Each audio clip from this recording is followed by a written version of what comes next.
Well, my friends,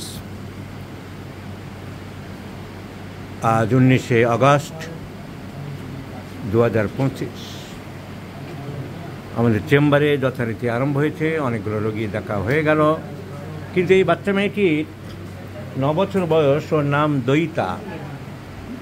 কি নাম? এই দইতা শুনলে আমার যেন কেমন দোয়েত, কালির দোয়েত থাকতো আগে, সেই কথা মনে পড়ে।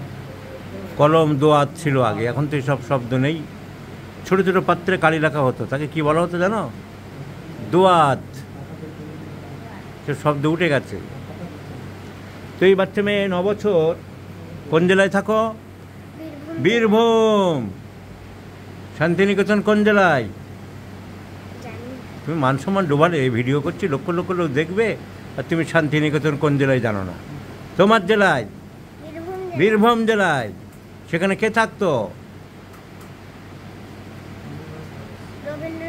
একেবারে মান সম্মান ডুবিয়ে দিচ্ছ আমার। রবীন্দ্রনাথ থাকতো।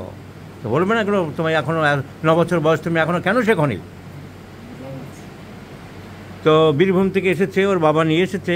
এর ওই অনেকের যেমন থাকে সেই অ্যালার্জিক, কাশি, সর্দি, শ্বাসকষ্ট। মডার্ন মেডিসিনে বলা হচ্ছে যে এটা due to lack of response of immune power of the body. শরীরের রোগ শক্তি, শরীরের ইমিউন, প্রাণশক্তি, জীবনী শক্তি বাইরের রোগ শক্তির কাছে পেরে ওঠে না। তাকে বলি আমরা immunological deficiency or immunological disorder. চিকিৎসা হয়েছে অনেক।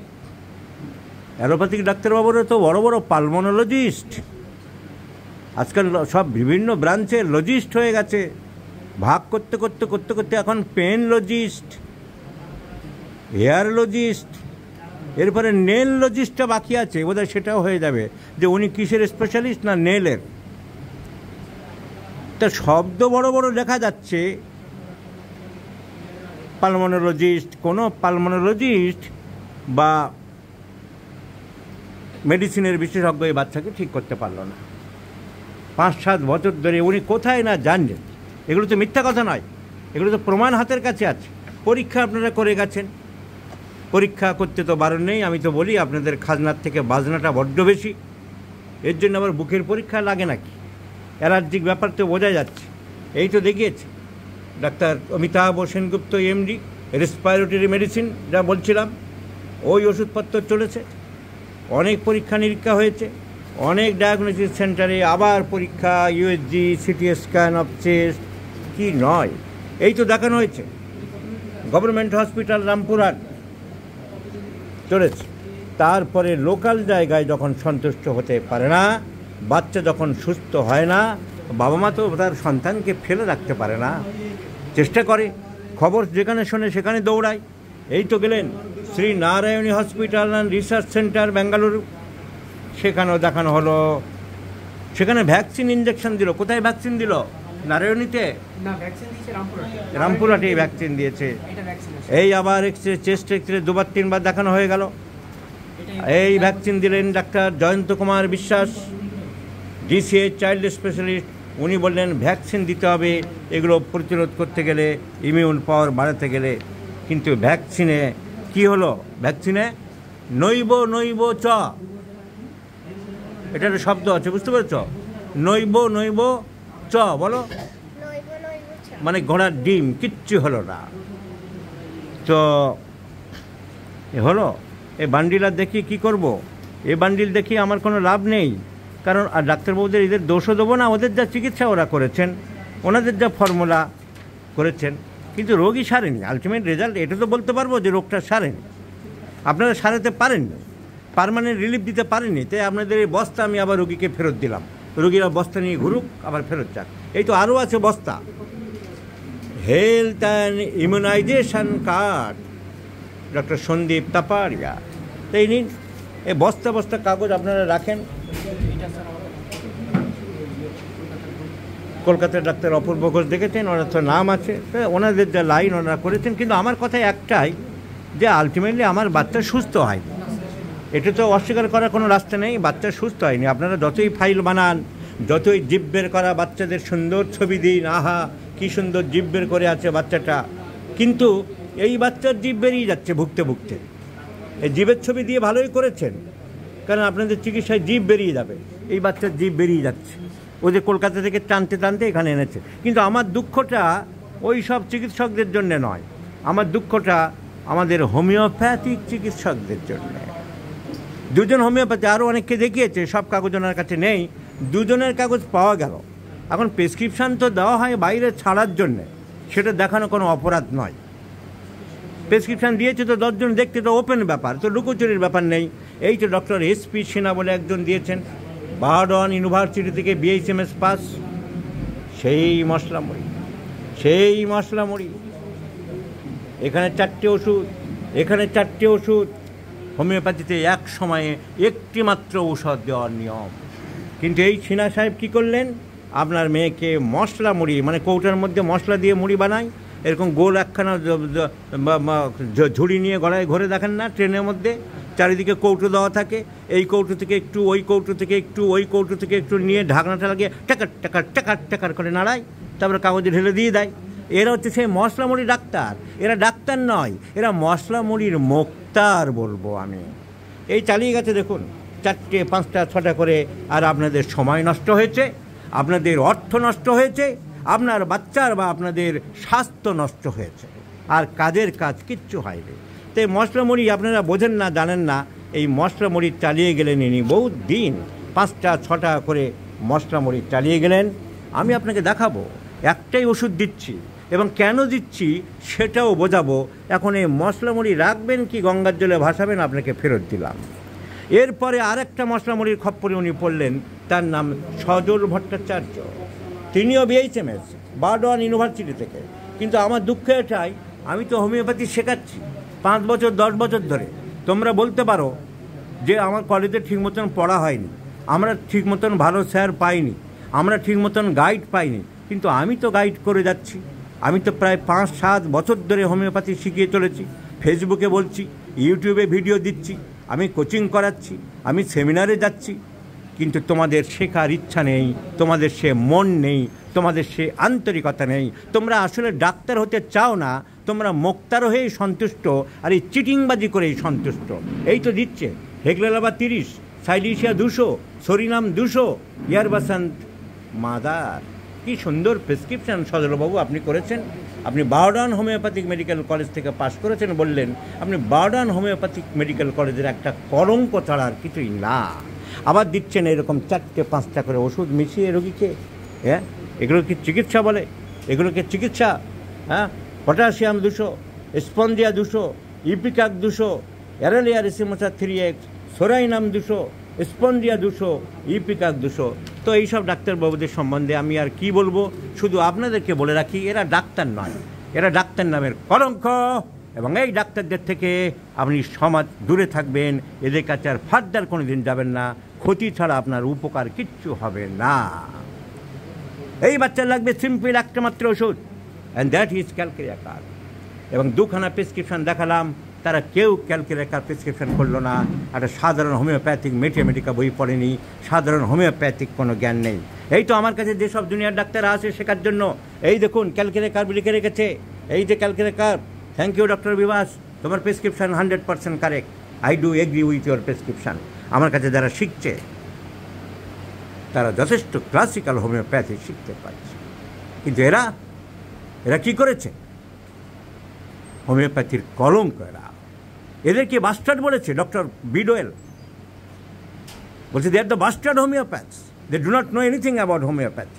এখন এই ক্যালকেরিয়াকার কেন দিলাম? এই বাচ্চাটার ক্ষেত্রে আমার কাছে কিন্তু ক্যালকেরিয়াকার আর ফসফরাস দুটি ওষুধই সমানতালে আসছিল। কারণ বাচ্চাটার ফিজিক্যাল মেকআপ ফসফরাস, লম্বা সুন্দরী দেখতে, ফুটফুটে সুন্দর বাচ্চা, তো ফসফরাসের ফিজিক্যাল মেকআপ। ক্যালকেরিয়াকার বা এরকম সুন্দর সুন্দরী হবে, কিন্তু একটু মোটাসোটা গোলগাল হয়, কিন্তু তা নয়। তাহলে physical makeup more than phosphorus then calcarea carb. Number 2, পিপাসা বেশি, ফসফরাস, পিপাসা বেশি, ফসফরাস। নাম্বার 3, ভয়, অন্ধকারের ভয় আছে, শব্দের ভয়, সাউন্ড সেন্সিটিভ, এগুলো phosphorus.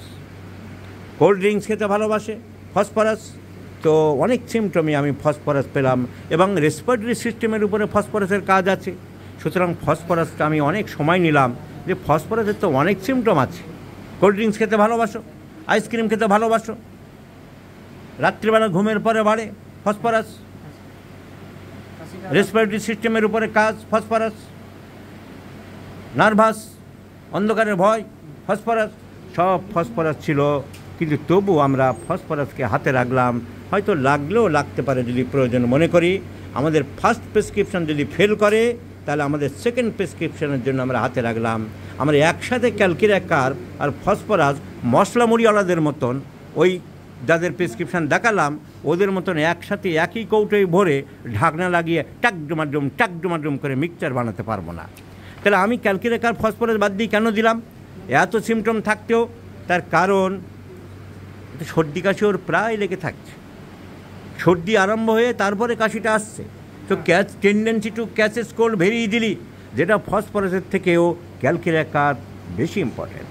Cold tendency to take, এই তো আমার repertory, cold tendency to take calcarea carb, ফসফরাসের নাম নেই। ফসফরাসের অত সর্দি কাশি লাগার প্রবণতা নেই। একবার কাশি হলে, নিউমোনিয়া হলে, ব্রঙ্কো নিউমোনিয়া হলে, প্লুরিসি হলে ব্যবহার করি, কিন্তু tendency is more in calcarea carb than phosphorus. Number 2, calcarea carb যে সবসময় মোটা সোটা হবে এমন কোনো কথা নয়। ফিজিক্যাল মেকআপ একটা সিমটম মাত্র, ফেয়ার ফ্যাটি আছে, শুধু ফ্ল্যাবি হলো না। সো ক্যালকিরাকার।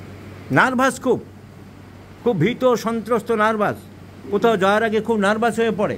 ওর বাবা বলছিল এই আসার আগে, এখানে ট্রেনে আসার আগে তাই বারবার নার্ভাস হয়ে পড়ে, আর্জেন্টাম নাইটিকামের মতন সেই সিমটম, ঘন ঘন বাথরুম পাই। আবার আসার আগে জিজ্ঞাসা করে নিয়েছে, বাবা বাথরুম পাবো তো? এই কথা বলেছ? লজ্জা পাচ্ছ? তো নার্ভাস অত্যন্ত বেশি। Calcarea carb is a very nervous and sensitive. Nervous, anxiety, apprehension, উৎকণ্ঠা, এই তো আমার রিপোর্টারে খুললাম আমি অ্যাংজাইটি অ্যাপ্রিহেনশনে দিয়েছি calcarea carb in the first grade, calcarea carb in the first grade, phosphorus in the second grade. So anxiety, anticipation, apprehension. The girl is very much apprehensive, anxious, fearfulness. So fearfulness is more important, clinically more verified than phosphorus. Number 3, milk aggravates. দুধ মোটেই সহ্য করতে পারে না, দুধ খেলেই complain হয়, যার জন্য অ্যালোপ্যাথিক ডাক্তারবাবুরা দুধ বন্ধ করে দিয়েছিলেন। পরে উনি 2-1বার চেষ্টা করে দেখেছেন, কিন্তু দুধ কিছুতেই সহ্য হয় না। খেলে কি হয়? পেটে ব্যথা করে। ঠিক বলছে? সেই জন্য ওকে বললাম যে তোমাকে 1 গ্লাস বাঘের দুধ দিই, তাও আবার খাবে না। খাবে? বাঘের দুধ খাবে না। তাহলে গরুর দুধ বা অন্য দুধ ওর সহ্য হচ্ছে না। আমরা যদি রেপার্টরি দেখি, মিল্ক অ্যাগ্রাভেটস, আমার বই আছে, সব জায়গায় দেওয়া আছে, এখানে দেখলাম সামনে কেন, আমার বইয়ের সূচিপত্রগুলো এখনও করা হয়নি, ওই জন্য চট করে বের করতে পারছি না।